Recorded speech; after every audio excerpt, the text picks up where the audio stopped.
Hi hello welcome to online technology tutorials in Telugu. ఈ వీడియోలో మనం ప్రోగ్రామింగ్ లాంగ్వేజ్ ఉపయోగించి డెవలప్ చేసేటువంటి డిఫరెంట్ టైప్స్ ఆఫ్ అప్లికేషన్స్ గురించి బ్రీఫ్గా చూద్దాం. ఈ ప్రోగ్రామింగ్ లాంగ్వేజ్ ఉపయోగించి మనం డెవలప్ చేసేటువంటి different types of applications GUI, CUI, database applications, internet applications ఇలా రకరకాలుగా ఉన్నాయి. CUI అప్లికేషన్స్ గురించి చూద్దాం. క్యారెక్టర్ యూజర్ ఇంటర్ఫేస్ అప్లికేషన్స్ అంటారు. వీటినే మనం కొన్ని లాంగ్వేజెస్లో కన్సోల్ అప్లికేషన్స్ అని కూడా పిలుస్తారు. Character user interface applications one of the oldest type of applications. అంటే ప్రోగ్రామింగ్ లాంగ్వేజ్ యొక్క స్టార్టింగ్ నుంచి కూడా CUI అప్లికేషన్స్ యూసేజ్ అనేటువంటిది ఉంది. సో ఈ CUI అప్లికేషన్స్ ఫార్మాట్లో అప్లికేషన్ డిజైన్ చేసినప్పుడు ఇన్పుట్ అవుట్పుట్ అనేటువంటిది in the form of characters రూపంలో మాత్రమే ఉంటుంది. సో ఇక్కడెక్కడా కూడా గ్రాఫిక్స్ అనేటువంటివి యూజ్ చేయబడి ఉండవు. సో అంటే కలర్స్ కానీ రెజల్యూషన్తో కానీ గ్రాఫికల్ లైబ్రరీతో కానీ మనకు అవసరం ఉండదు. అందువల్ల ఇవి చాలా తక్కువ మెమరీని ఆక్యుపై చేయడం జరుగుతుంది. వీటికి బెస్ట్ ఎగ్జాంపుల్గా మనం ఏం చెప్పుకోవచ్చు అంటే మనం విండోస్ ఆపరేటింగ్ సిస్టంలో యూజ్ చేసే కమాండ్ ప్రాంప్ట్ కానీ లేక RDBS ప్యాకేజెస్లో మనం ఉపయోగించేటువంటి SQL prompt, Oracle SQL prompt కానీ SQL సర్వర్ యొక్క SQL ప్రాంప్ట్ కానీ అట్లాగే MySQL యొక్క SQL ప్రాంప్ట్ కానీ అలాగే ఆపరేటింగ్ సిస్టమ్స్లో ఉండేటువంటి టెర్మినల్స్ కానీ అంటే లైనెక్స్ యూనిక్స్లో ఉండేటువంటి టెర్మినల్స్ అలాగే సర్వర్లో ఉండేటువంటి టెర్మినల్స్ కూడా నెక్స్ట్ ఎడిటర్లు లైనెక్స్ యూనిక్స్లో ఉండేటువంటి ఎడిటర్స్ అలాగే డీబగింగ్ టూల్స్ అలాగే కొన్ని సర్వర్స్లో ఉండేటువంటి టూల్స్ ఇవన్నీ కూడా CUI ఫార్మేట్లోనే ఉంటాయి. సో CUI ఫార్మేట్లో ఉండటం వల్ల బెనిఫిట్ ఏంటంటే చాలా తక్కువ మెమరీ ఆక్యుపై చేస్తూ డైరెక్ట్గా ఎగ్జిక్యూట్ అవుతాయి అవి. అందువల్ల తక్కువ మెమరీ ఉన్నటువంటి సిస్టమ్స్ మీద కూడా అలాగే లో ఎండ్ ఆపరేటింగ్ సిస్టమ్స్ మీద కూడా ఇవి రన్ అవుతాయి. కాబట్టి CUI అప్లికేషన్స్ని ఎంత అడ్వాన్స్డ్ అప్లికేషన్స్ మనం డెవలప్ చేసినా కూడా CUI అప్లికేషన్స్ని మనం అవాయిడ్ చేయడం అనేటువంటిది కుదరదు. డేటాబేస్ అప్లికేషన్స్ గురించి తెలుసుకోవాలంటే ముందు మనం ఒక ఇంపార్టెంట్ ఎగ్జాంపుల్ చూడాలి. అదేంటంటే ఏదైనా ఒక ప్రోగ్రాంలో డేటా ప్రాసెసింగ్ అనేటువంటిది కనుక అవసరమైనట్టయితే అంటే డేటాని స్టోర్ చేసి దాని మీద ఆపరేషన్స్ పెర్ఫామ్ చేయాలనుకున్నట్టయితే కనుక ఆ పని పెర్ఫామ్ చేయడానికి సెపరేట్ ప్రోగ్రామ్స్ అనేవి ఉన్నాయి. వాటినే మనం DBMS సాఫ్ట్వేర్లు అని పిలుస్తారు. సో వాటిల్లో ఒక టైపు RDBMS సాఫ్ట్వేర్స్. ఈ RDBMS సాఫ్ట్వేర్స్కి ఎగ్జాంపుల్గా మనం ఏం చెప్పుకోవచ్చు, MS axis, Oracle, SQL server, MySQL ఇలాంటివన్నీ కూడా. ఇప్పుడు ఈ RDBMS ప్యాకేజెస్తో ఇంటరాక్ట్ అవ్వాలి అంటే అది కేవలం SQL లాంగ్వేజ్ ద్వారా మాత్రమే పాసిబుల్ అవుతుంది. కాకపోతే ఈ SQL అనేటువంటి లాంగ్వేజ్ ఒక్కొక్క RDBMS ప్యాకేజ్కి ఒక్కొక్క సింటాక్స్తో ఉంటుంది. కానీ చూడటానికి అన్ని RDBMS ప్యాకేజెస్ యొక్క SQL ఒకేలా ఉన్నట్టు అనిపిస్తుంది కానీ డేటా టైప్స్ అట్లాగే కొన్ని సింటాక్సెస్ తేడాగా ఉంటాయి. నెక్స్ట్ ఈ SQL లాంగ్వేజ్ని మనం ఖచ్చితంగా ఈ SQL కమాండ్స్ని మనం ఖచ్చితంగా మన యొక్క ప్రోగ్రాంలో ఉపయోగిస్తేనే మనం RDBMS ప్యాకేజ్తో ఇంటరాక్ట్ అవ్వగలం. సో SQL లాంగ్వేజ్ అనేటువంటిది వేరు, మన ప్రోగ్రామింగ్ లాంగ్వేజ్ వేరు, RDBMS ప్యాకేజ్ వేరు. ఇప్పుడు ఈ మూడు కలిసి పనిచేయాలి. అందుకోసం మనం ఏం చేయాల్సి వస్తుంది, మన యొక్క ప్రోగ్రాంలో డేటాబేస్ ఫంక్షన్స్ ద్వారా డేటాబేస్కి సంబంధించినటువంటి కొన్ని స్పెషల్ ఫంక్షన్స్ ద్వారా ఆ SQL కమాండ్స్ని ఇంటిగ్రేట్ చేసుకుని ఆటోమేటిక్గా మన RDBMS ప్యాకేజ్తో ఇంటరాక్ట్ అవ్వడం జరుగుతుంది. సో ఈ విధంగా డేటాబేస్ అప్లికేషన్ మనం డిజైన్ చేయాలి. సో ఇప్పుడు ఒక పర్టికులర్ లాంగ్వేజ్ తీసుకుంటే C# కానీ లేదా పైథాన్ కానీ లేక PHP కానీ లేక C# కానీ తీసుకున్నట్టయితే వాటిల్లో ఒక్కొక్క డేటాబేస్తో ఇంటరాక్ట్ అవ్వడానికి ఒక్కొక్క విధమైనటువంటి ఆర్కిటెక్చర్ని ఫాలో అవడం జరుగుతూ ఉంటుంది. సో కాబట్టి డేటాబేస్ ప్రోగ్రామింగ్ అనేటువంటిది ఒక వ్యాస్ట్ చాప్టర్. దాన్ని ఆ పర్టికులర్ లాంగ్వేజెస్ నేర్చుకునేటప్పుడు విడివిడిగా చూడటం జరుగుతుంది.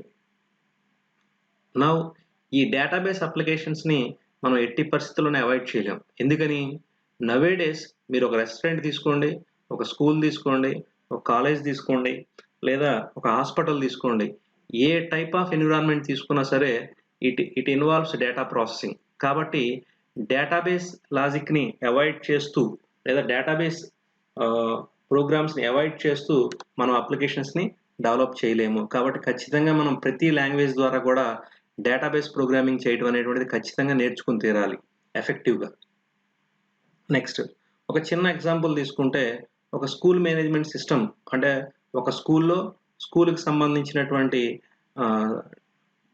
ప్రాసెసింగ్ అంతా కూడా ఆటోమేట్ చేసినప్పుడు దానికి మనం పైన నేర్చుకున్నటువంటి GUI programming plus database programming రెండూ కలిపితేనే మనం ఒక ప్రాజెక్ట్ వాళ్ళకి తయారు చేసి ఇవ్వగలం.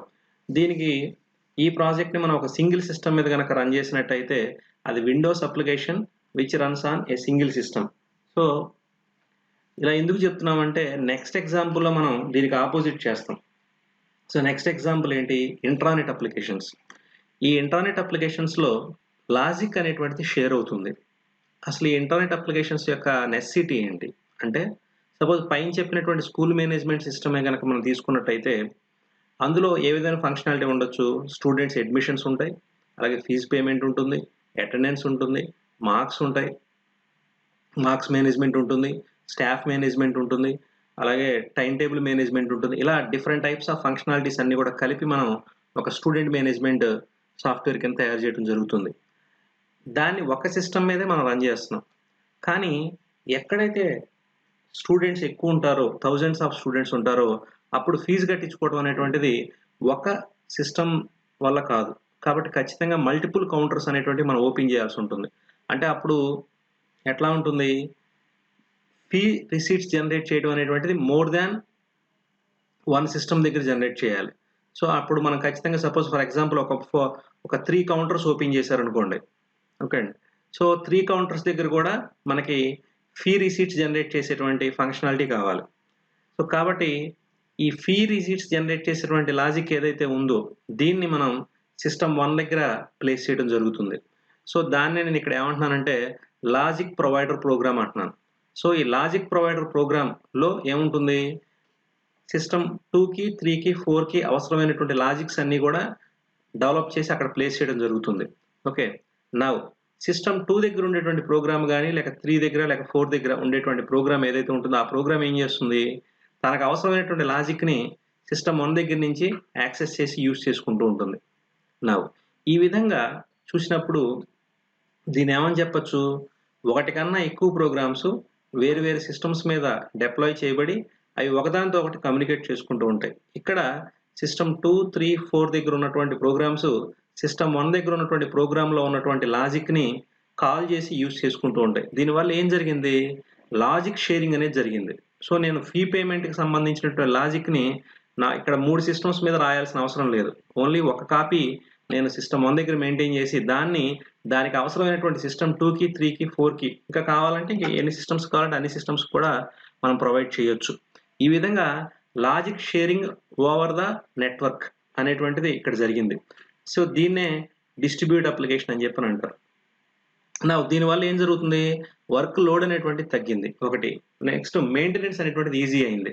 సో నేను ఎన్ని సిస్టమ్స్ మీద అయితే ఫీ రిసీట్ జనరేట్ చేయాలో అన్ని సిస్టమ్స్ దగ్గర నేను ఫీ రిసీట్ ప్రోగ్రామ్ని రాయలేదు. ఓన్లీ ఒకే ఒకసారి ఆ ప్రోగ్రామ్ని నేను సర్వర్ సిస్టమ్ 1 దగ్గర ప్లేస్ చేయడం జరిగింది. తద్వారా నాకు మెమరీ అనేది సేవ్ అయింది, అలాగే మెయింటెనెన్స్ అనేటువంటిది కూడా ఈజీ అవుతుంది. నెక్స్ట్ ఇప్పుడు దీనికి సంబంధించిన కొన్ని బ్రీఫ్ ఇంపార్టెంట్ పాయింట్స్ చూద్దాం. ఈ విధమైనటువంటి ఆర్కిటెక్చర్ మనం ఇంప్లిమెంట్ చేయాలంటే ఈ సిస్టమ్స్ అన్నీ కూడా నెట్వర్క్ ద్వారా కనెక్ట్ అయి ఉండాలి. సో ఈ నెట్వర్క్ అనేటువంటిది విండోస్ నెట్వర్క్ అయి ఉండొచ్చు లేదా లైనక్స్ నెట్వర్క్ అయి ఉండొచ్చు. సో వీటి గురించి డీటెయిల్డ్గా మనం సెపరేట్గా ఈ పర్టికులర్ చాప్టర్ నేర్చుకునేటప్పుడు మనం డీటెయిల్గా చూడొచ్చు. కాకపోతే ఇక్కడ ఇంపార్టెంట్ పాయింట్ ఏంటంటే ఈ నెట్వర్క్ అనేటువంటిది limited.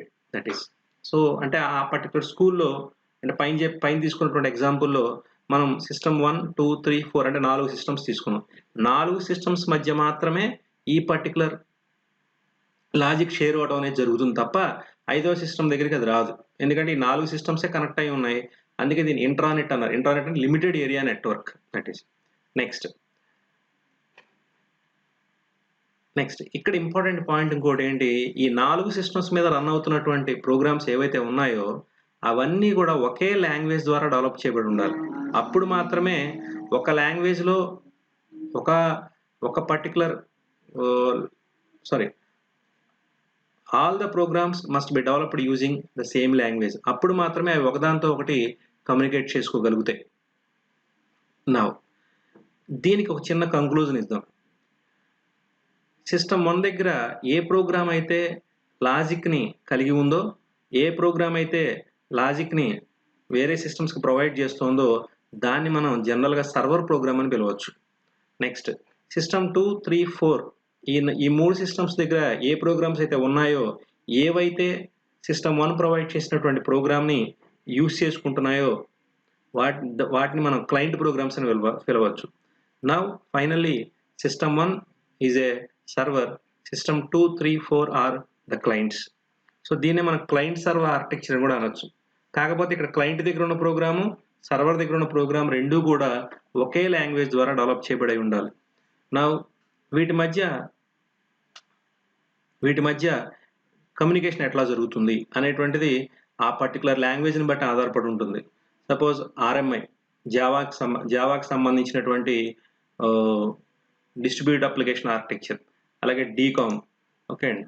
So VC++ and VB సంబంధించినటువంటి ఆర్కిటెక్చర్. నెక్స్ట్ రిమోటింగ్, ఇది .NETకి సంబంధించినటువంటి క్లయింట్ సర్వర్ ఆర్కిటెక్చర్. నౌ ఇప్పుడు all the clients are with the programs with an interface which makes a request to the logic which is at a server. So clients అన్నీ కూడా వాటికి కావాల్సినటువంటి logic కోసం సర్వర్కి request పెడతాయి. Server ఆ రిక్వెస్ట్ని receive చేసుకుని ఆ లాజిక్ని ఎగ్జిక్యూట్ చేసి దాని యొక్క అవుట్పుట్ అనేది మళ్ళీ తిరిగి క్లయింట్కి ఇవ్వడం జరుగుతుంది. సో ఈ విధంగా logic sharing among the client programs which are deployed over a limited area network, that is called internet. So ఇది ఇంట్రానెట్ అప్లికేషన్స్ సంబంధించినటువంటిది. ఇంట్రానెట్ అప్లికేషన్స్ కూడా మనకి చాలా అవసరం నవేడేస్. ఎందుకని, ఎక్కడైతే వర్క్ లోడ్ ఎక్కువ ఉంటుందో ఆ వర్క్ లోడ్ని తగ్గించాలనుకున్నట్టయితే ఖచ్చితంగా మనం ఇంట్రానెట్ అప్లికేషన్స్ డిజైన్ చేయాల్సిందే. అలా కాకుండా ఒక సిస్టమ్ ద్వారానే మొత్తం వర్క్ అంతా కూడా పెర్ఫామ్ చేయాలనుకున్నట్టయితే కనుక it is impossible and performance అనేటువంటి తగ్గుతుంది. కస్టమర్స్కి మనం ప్రాసెసింగ్ అనేటువంటిది ఫాస్ట్గా చేసి ఇవ్వలేము. ఓకే అండి. సో ఇది ఇంట్రానెట్ అప్లికేషన్స్. నెక్స్ట్ దీని తర్వాత మనం చూడబోయేటువంటిది internet applications. So internet applications అంటే జనరల్గా అందరూ అనుకునేది ఏంటంటే ఇంటర్నెట్లో రన్ అయ్యేటువంటి అప్లికేషన్స్ ఏవైతే ఉంటాయో అవి అనుకుంటారు. సో ఇక్కడ మనం డీల్ చేసేటువంటిది బేసిక్గా అయితే వెబ్ అప్లికేషన్స్. సో ఇంటర్నెట్లో రన్ అయ్యేటువంటి లేదా ఇంటర్నెట్ కోసం డెవలప్ చేయబడినటువంటి అప్లికేషన్ లేదా ఇంటర్నెట్ను ఉపయోగించుకుని రన్ అయ్యేటువంటి అప్లికేషన్స్ ఏవైతే ఉన్నాయో వాటిని మనం ఇక్కడ వెబ్ అప్లికేషన్స్ అని పిలుస్తున్నాం బేసిక్గా. ఈ వెబ్ అప్లికేషన్స్లో different types of web applications ఉన్నాయి. ఇవి వరుసగా కనుక చూసినట్టయితే స్టాటిక్ వెబ్సైటు, అలాగే డైనమిక్ వెబ్సైట్ విత్ డేటాబేస్, అలాగే రిచ్ వెబ్సైట్స్. అంటే ఏ వెబ్సైట్లో అయితే audio, video and graphics content ఎక్కువగా ఉంటుందో వాటిని మనం రిచ్ వెబ్సైట్స్ అని జరుగుతుంది. అలాగే ఈ కామర్స్ వెబ్సైట్స్, అంటే లైక్ ఫర్ ఎగ్జాంపుల్ ఇప్పుడు మీరు చూసేటువంటి అమెజాన్, బిగ్ బాస్కెట్, ఫ్లిప్కార్ట్, ఇవన్నీ కూడా ఈ కామర్స్ వెబ్సైట్స్. అట్లాగే chatting service, okay. Next mailing service, messaging services, ఇవన్నీ కూడా మనకి వెబ్ అప్లికేషన్స్ కిందకే వస్తాయి. Next web services. అదేంటంటే వెబ్ సర్వీసెస్ అంటే ఏంటి? ఈ వెబ్ సర్వీస్ కూడా వన్ టైప్ ఆఫ్ వెబ్ అప్లికేషన్సే. ఇవి ఎలాంటిదంటే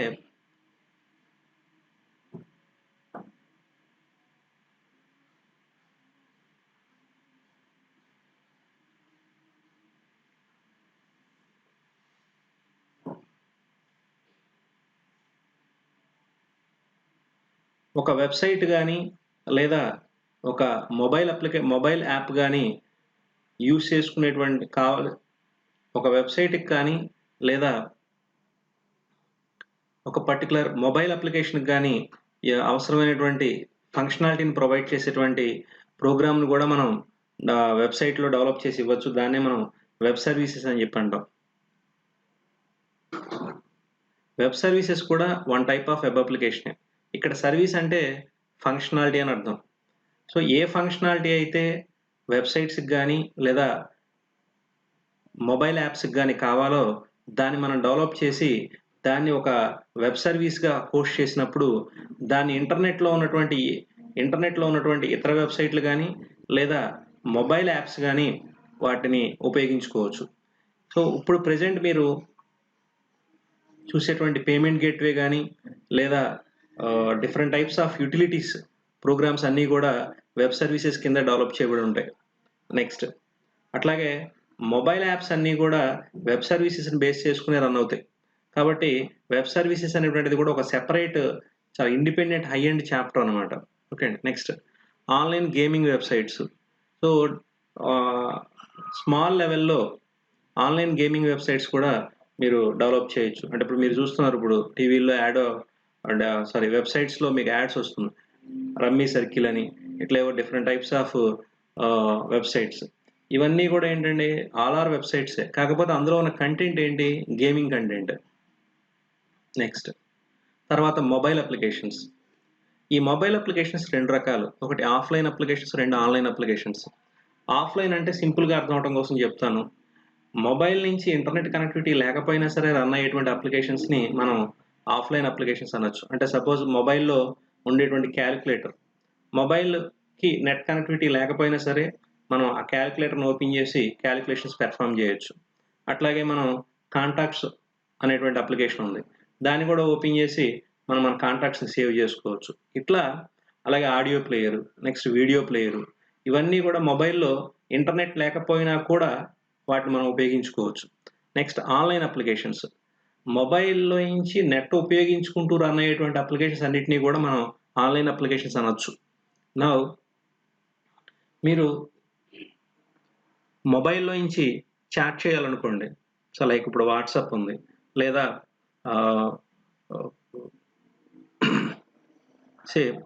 మెసేజింగ్ సర్వీస్ ఉంది. నెక్స్ట్ అట్లాగే మెసేజింగ్ సర్వీస్ కానీ, అలాగే వాట్సాప్ కానీ, లేదా మెయిలింగ్ సర్వీసెస్ కానీ, ఇవన్నీ కూడా కంపల్సరీ మీకు ఆన్లైన్ అప్లికేషన్స్ కిందకే వస్తాయి. నెక్స్ట్ అట్లాగే గేమ్స్. ఈ గేమ్స్లో కూడా ఆన్లైన్ గేమ్స్ ఉంటాయి, ఆఫ్లైన్ గేమ్స్ కూడా ఉంటాయి. నెక్స్ట్ అట్లాగే యాప్స్, మొబైల్లో రన్ అయ్యేటువంటి ప్రోగ్రామ్స్. ఈ యాప్స్ మనం మొబైల్లో రన్ అయ్యేటువంటి యాప్స్ విత్ నెట్తో రన్ అయ్యేటువంటివి. అంటే సపోజ్ మనకి మెయిలింగ్ సర్వీసెస్ కానీ, మెసేజింగ్ కానీ, చాట్ కానీ, సోషల్ నెట్వర్క్ వెబ్సైట్స్ కానీ, ఎఫ్బి, ట్విట్టర్, వీటన్నిటిని కూడా యాప్స్ రూపంలో డెవలప్ చేయాలి. అంటే వెబ్సైట్ని మనం జనరల్గా అయితే సిస్టమ్ ద్వారా ఓపెన్ చేస్తాం, కానీ సిస్టమ్ ద్వారా మనం డెవలప్ చేసినటువంటి వెబ్సైట్ సిస్టమ్ ద్వారా ఓపెన్ చేసినప్పుడు చాలా కన్వీనియంట్గా ఉంటుంది, కానీ అదే వెబ్సైట్ని మనం మొబైల్ నుంచి ఓపెన్ చేసినప్పుడు అది మనకు కన్వీనియంట్గా ఉండదు. కాబట్టి మొబైల్కి తగ్గట్టుగా మనం అప్లికేషన్స్ని డెవలప్ చేసి ఆ సర్వీసెస్ని ప్రొవైడ్ చేయాలి. సో కాబట్టి ఇక్కడ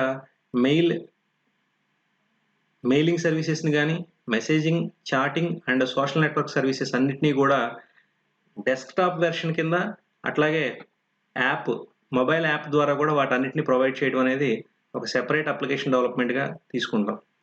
నెక్స్ట్ అట్లాగే ఈకామర్స్ వెబ్సైట్స్కి కూడా మనం యాప్స్ని డెవలప్ చేయాలి. అందువల్ల మొబైల్ కస్టమర్స్ అనేటువంటి వాళ్ళు పెరగడానికి అవకాశం ఎక్కువ ఉంది. Next machine learning and AI applications. Nowadays ఇప్పుడు మీకు పైథాన్ ఉపయోగించి కానీ, లేక C# ఉపయోగించి కానీ డెవలప్ చేసేటువంటి అప్లికేషన్స్. మెషిన్ లెర్నింగ్ చాలా మోస్ట్ అడ్వాన్స్డ్ టాపిక్ ఇది.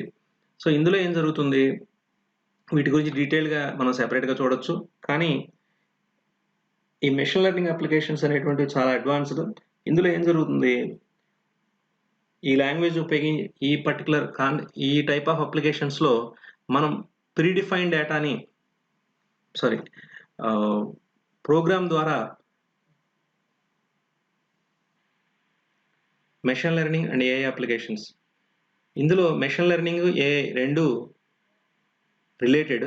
మెషిన్ లెర్నింగ్ అప్లికేషన్స్కి మనం ఒక ఎగ్జాంపుల్ ద్వారా మెషిన్ లెర్నింగ్ అప్లికేషన్స్ని అర్థం చేసుకుందాం. ఒక ప్రోగ్రామ్కి మనం ఎగ్జిస్టింగ్ పేషెంట్స్ డేటాని కనుక మనం ఇన్పుట్గా ఇచ్చి సేవ్ చేసిన తర్వాత కొత్తగా వచ్చినటువంటి ఒక పేషెంట్ యొక్క లక్షణాలను కనుక మనం ఆ ప్రోగ్రామ్కి ఇచ్చినట్టయితే, ఈ ఇచ్చినటువంటి కొత్తగా వచ్చిన పేషెంట్ యొక్క లక్షణాలని ఎగ్జిస్టింగ్ పేషెంట్స్ యొక్క లక్షణాలతో పోల్చి అది ఆ పేషెంట్ యొక్క డయాగ్నోసిస్ అనేటువంటిది గెస్ చేయడం జరుగుతుంది. సో ఆ గెస్సింగ్ అనేటువంటిది యాక్యురేట్‌గా ఉందా లేదా అనేటువంటిది ఆ ప్రోగ్రామ్‌కి మనం ఫీడ్ చేసినటువంటి డేటాని బట్టి ఆధారపడి ఉంటుంది. ఇది ఒక simple example for machine learning మాత్రమే. సో దీనికి మెషిన్ లెర్నింగ్ అల్గారిథమ్స్ అట్లాగే లార్జ్ స్కేల్ ఆఫ్ డేటాని ఫీడ్ చేసి దాన్ని లెర్న్ చేయడానికి రకరకాలైనటువంటి స్టెప్స్ ఉంటాయి. So Python and C sharp అలాగే ఆర్ లాంగ్వేజ్ ఇవన్నీ కూడా మనకి మెషిన్ లెర్నింగ్లో ఎక్కువగా వాడతారు. సో మనం ఆ పర్టికులర్ చాప్టర్స్ డీల్ చేసేటప్పుడు ఆ పర్టికులర్ లాంగ్వేజ్ డీల్ చేసేటప్పుడు అక్కడ డిఫరెంట్ ఎగ్జాంపుల్స్ ద్వారా వీటిని మనం స్టడీ చేద్దాం. Next embedded applications. So electrical and electronics వాళ్ళు ఎక్కువగా డెవలప్ చేసేటువంటి అప్లికేషన్స్. సో మీరు చూసేటువంటి వాషింగ్ మిషన్స్ కావచ్చు, లేదా రిమోట్స్ కావచ్చు, లేదా ఐఓటీ అప్లికేషన్స్ కావచ్చు, ఇవన్నీ కూడా మీకు ఎంబెడెడ్ అప్లికేషన్స్ కిందకే రావడం జరుగుతుంది. Next cloud applications. Cloud servers provide చేసేటువంటి సర్వీసెస్ అన్నిటిని ఉపయోగించుకుంటూ డెవలప్ చేసేటువంటి అప్లికేషన్స్ అన్నిటినీ కూడా మనం క్లౌడ్ కంప్యూటింగ్ అనొచ్చు. ఇవి కాకుండా there are so many types of applications. ఇప్పుడు ఒక పర్టికులర్ లాంగ్వేజ్ ఉపయోగించి ఇప్పుడు చెప్పబడినటువంటి ఈ టైప్ ఆఫ్ అప్లికేషన్స్ అన్నిటిలో కూడా ఎన్ని అప్లికేషన్స్ ఒక లాంగ్వేజ్ ద్వారా మనం డెవలప్ చేయొచ్చు అనేది ఆ లాంగ్వేజ్ యొక్క చాప్టర్స్ మీద ఆధారపడి ఉంటుంది. సో ప్రతి లాంగ్వేజ్ కూడా అన్ని రకాలైనటువంటి అప్లికేషన్స్ని సపోర్ట్ చేయాలని లేదు. సో పైథాన్ కొన్నిటిని సపోర్ట్ చేస్తే, జావా కొన్నిటిని సపోర్ట్ చేస్తే, పిహెచ్పి కొన్నిటిని సపోర్ట్ చేస్తే, అట్లాగే సి షార్ప్ కొన్నిటిని సపోర్ట్ చేస్తుంది. సో ఇట్లా మనం ఒక్కొక్క లాంగ్వేజ్ ఈ టైప్ ఆఫ్ అప్లికేషన్స్లో ఎన్నెన్ని సపోర్ట్ చేస్తుంది అనేటువంటిది ఆయా లాంగ్వేజ్లు నేర్చుకునేటప్పుడు చూద్దాం. ఈ వీడియోని ఎండ్ చేసే ముందు చివరిగా ఒక ఇంపార్టెంట్ విషయం చెప్పాలి.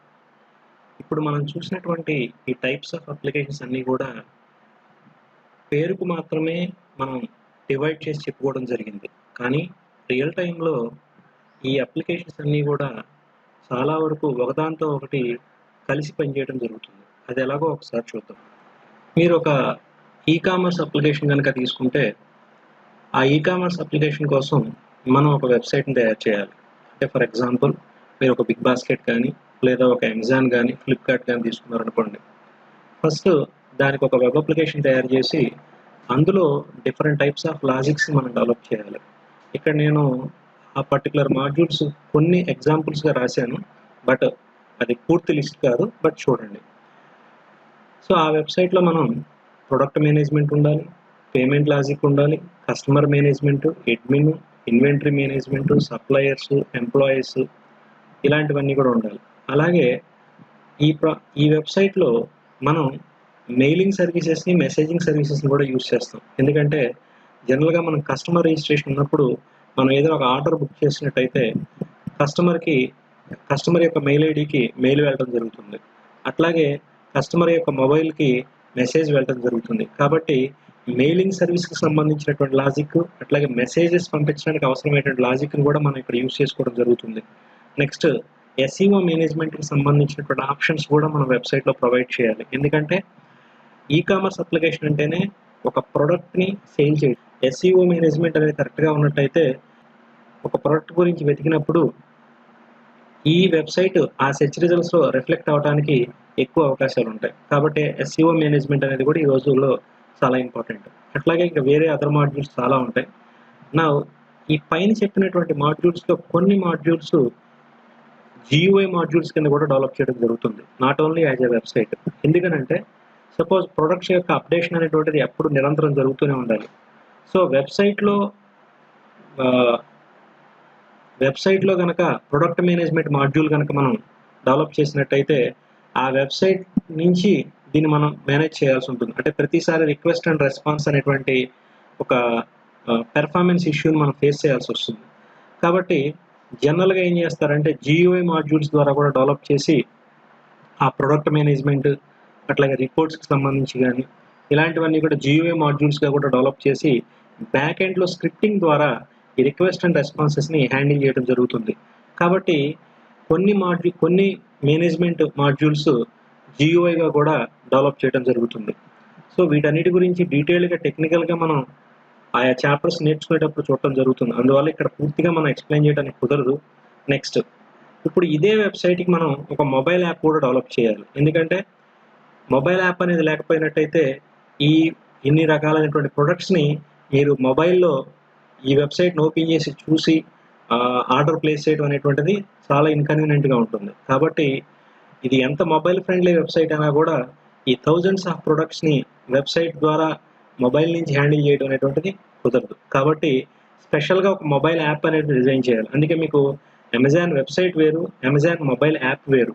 సో కాబట్టి ఇక్కడ ఏం జరుగుతుంది, ఒక మొబైల్ యాప్ అనేటువంటిది మీరు డిజైన్ చేస్తారు. నెక్స్ట్, ఆ మొబైల్ యాప్కి ఈ వెబ్సైట్లో ఉన్న డేటా అంతా కూడా కావాలి. కాబట్టి ఆ డేటాని ప్రొవైడ్ చేసేటువంటిది ఏంటి, వెబ్ సర్వీసెస్.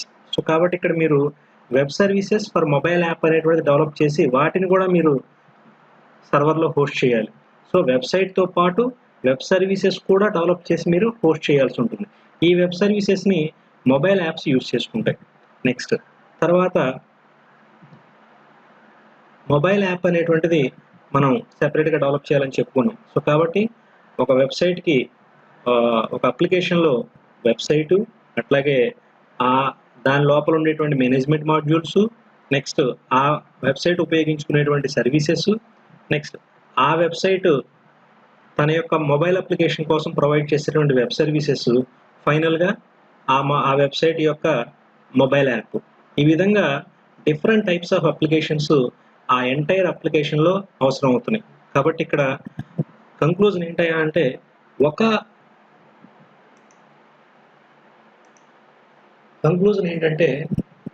మనం ఒక టైప్ ఆఫ్ అప్లికేషన్ అని ఫిక్స్ చేసుకోవడానికి లేదు. కాబట్టి రియల్ వరల్డ్లో ఒక కస్టమర్కి ఒక క్లయింట్కి మనం అప్లికేషన్ డిజైన్ చేసేటప్పుడు it is a mixture of different types of applications అనుకోవచ్చు. కాబట్టి ఖచ్చితంగా క్లయింట్కి కేవలం ఒక టైప్ ఆఫ్ అప్లికేషన్ ద్వారానే మనం సొల్యూషన్ ప్రొవైడ్ చేయగలము అనేది లేదు. జనరల్గా ఒక స్టాటిక్, ఇక్కడ నేను మీకు క్లియర్గా స్టాటిక్ వెబ్సైట్కి, డైనమిక్ వెబ్సైట్కి, అలాగే కంటెంట్ మేనేజ్మెంట్ వెబ్సైట్కి మధ్య డిఫరెన్సెస్ అవన్నీ కూడా నేను ఎక్స్ప్లెయిన్ చేయలేదు, ఎందుకంటే it takes lot of time. So కాబట్టి అది నేను నెక్స్ట్ వీడియోలో ఎక్స్ప్లెయిన్ చేస్తాను. ఇక్కడ కస్టమర్ యొక్క రిక్వైర్మెంట్ని బట్టి మనం ఒకే టైప్ ఆఫ్ అప్లికేషన్ సొల్యూషన్గా ప్రొవైడ్ చేయలేం. కస్టమర్ యొక్క రిక్వైర్మెంట్ని బట్టి మనం different types of applications mix చేస్తేనే ఇక్కడ మనం అప్లికేషన్స్ని డెవలప్ చేసి క్లయింట్కి ఇవ్వగలుగుతాం. కాబట్టి developer must have knowledge over all the types of applications. So కాబట్టి దీన్ని మనం in the real time projects nowadays we cannot fix boundary on type and nature of the applications.